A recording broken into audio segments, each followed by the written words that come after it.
Hey everyone, I'm Jenna Brew and this is SNN's Headline Rewind. Right here, we'll recap all the top local and national headlines from the week in 5 minutes or less. Ready? Let's go. This week came as a big win for the LGBTQ community. With a 6-3 vote, the Supreme Court says Title VII of the Civil Rights Act of 1964 makes it illegal for employers to discriminate based on a person's sexual orientation or transgender status. It is impossible to discriminate against a person for being homosexual or transgender without discriminating against that individual based on sex, said Associate Justice of the Supreme Court of the United States, Neil Gorsuch. In the past, you can get married on a Friday and get fired on a Monday. Now, that is not the case, so I'm very thrilled. And if you are searching for a feel-good story, and let's face it, a lot of us are right now, here is one. Just over a month after rescuing an injured manatee off of Siesta Key, 2 are returned to Sarasota Bay. 2? Yes! The 1,700-pound manatee was rescued on Mother's Day after being hit by a boat, and she was brought to SeaWorld, where guess what? They discovered that she was expecting.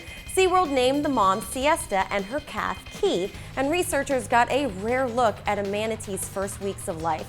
Siesta recovered quickly, and her and Key are back home safely. Florida Fish and Wildlife Conservation Commission says boaters can do simple things like following the speed limit to help prevent manatee injuries and keep the water safe for Siesta and Key. And on Tuesday, Governor Ron DeSantis rejected the idea of a second coronavirus wave impacting the Sunshine State, even though more than 14,000 residents tested positive in the past week. The governor attributes the spike in cases to the increase in number of tests conducted daily in hotspots around the state. And at the same time, blood banks on the Suncoast are pleading for your help. There is an urgent need for plasma donation from those who have recovered from COVID-19. Director of Clinical Research at Sarasota Memorial Hospital, Dr. Kirk Volker, says convalescent plasma donations are the most effective treatment they have, and right now they don't have enough to treat their patients.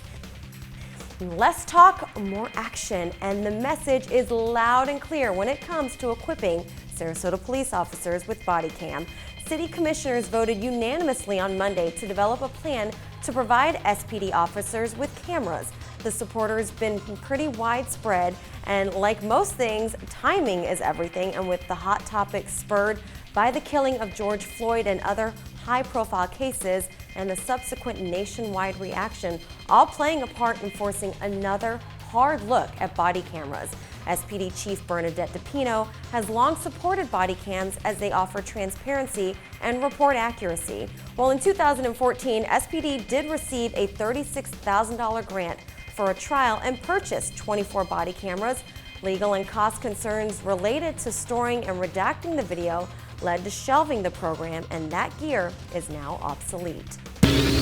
Well, it's being called a super spreader. Well, coronavirus, that is. President Trump's rally in Tulsa Saturday drew a large crowd, which included congressmen, governors, senators, and people really just excited to be there.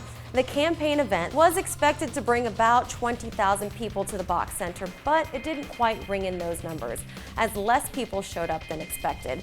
Although masks were handed out as rally-goers entered the building, not many people were wearing them, and social distancing was not an option this go-around. The president spoke for about an hour and 45 minutes.